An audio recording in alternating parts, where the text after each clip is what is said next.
राजा हर्षवर्धन युद्ध में हार गए। हथकड़ियों में जीते हुए पड़ोसी राजा के सम्मुख पेश किए गए। पड़ोसी देश का राजा अपनी जीत से प्रसन्न था और उसने हर्षवर्धन के सम्मुख एक प्रस्ताव रखा। यदि तुम एक प्रश्न का जवाब हमें लाकर दे दोगे तो हम तुम्हारा राज्य लौटा देंगे, अन्यथा उम्र कैद के लिए तैयार रहें। प्रश्न है, एक स्त्री को सचमुच क्या चाहिए होता है? इसके लिए तुम्हारे पास 1 महीने का समय है। हर्षवर्धन ने ये प्रस्ताव स्वीकार कर लिया।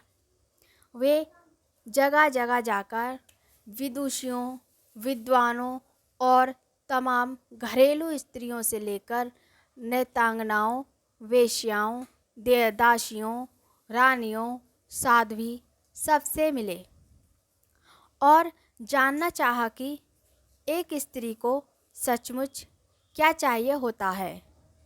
किसी ने सोना, किसी ने चांदी, किसी ने हीरे जवाहरात, किसी ने प्रेम प्यार, किसी ने बेटा, पति, पिता और परिवार, तो किसी ने राजपाट और सन्यास की बातें की।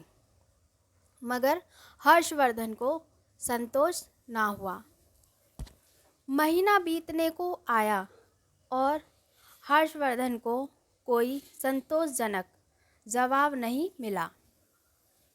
किसी ने सुझाया कि दूर देश में एक जादूगरनी रहती है, उसके पास हर चीज़ का जवाब होता है, शायद उसके पास इस प्रश्न का भी जवाब हो। हर्षवर्धन ने अपने मित्र सिद्धराज के साथ जादूगरनी के पास गए और अपना प्रश्न दोहराया। जादूगरनी ने हर्षवर्धन के मित्र की ओर देखते हुए कहा, मैं आपको सही उत्तर बताऊंगी, परंतु इसके एवज में मैं आपके मित्र को मुझसे शादी करनी होगी। जादूगरनी बुढ़िया तो थी ही, बेहद बदसूरत थी।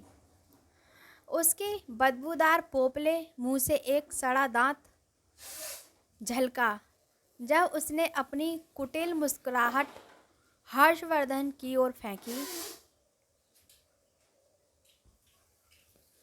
हर्षवर्धन ने अपने मित्र को परेशानी में नहीं डालने की खातिर मना कर दिया। लेकिन सिद्धराज ने एक बात नहीं सुनी और अपने मित्र के जीवन की खातिर जादूगरनी से विवाह करने को तैयार हो गया। तब जादूगरनी ने बताया कि हे राजन, स्त्रियां स्वयं निर्णय लेने में आत्मनिर्भर बनना चाहती हैं और उनको यह उत्तर हर्षवर्धन को कुछ जमा। पड़ोसी राज्य के राजा ने भी इसे स्वीकार कर लिया और उसने हर्षवर्धन को उसका राज्य लौटा दिया।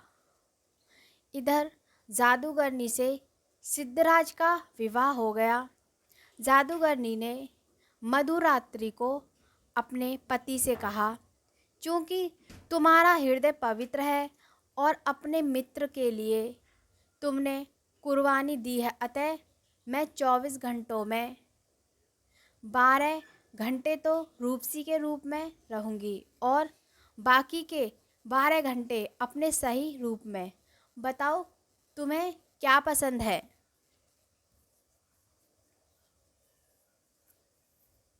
सिद्धराज ने कहा, हे प्रिय, यह निर्णय तुम्हें ही करना है।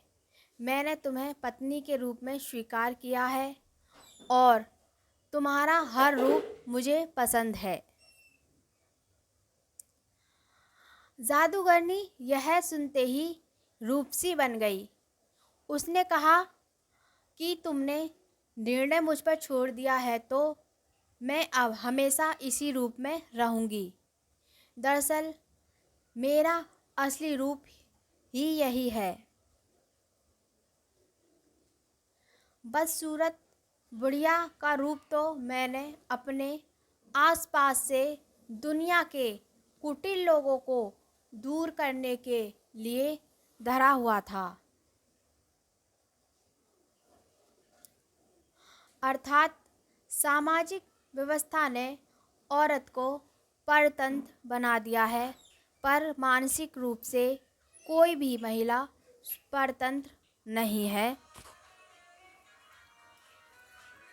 इसलिए जो लोग पत्नी को घर की मालकिन बना देते हैं, वे अक्सर सुखी देखे जाते हैं। आप उसे मालकिन भले ही ना बनाएं, पर उसकी जिंदगी के एक हिस्से को मुक्त कर दें।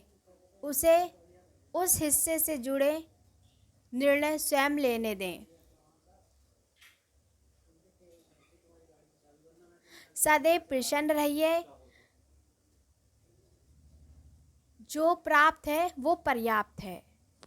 Thank you so much for watching this video. Bye bye.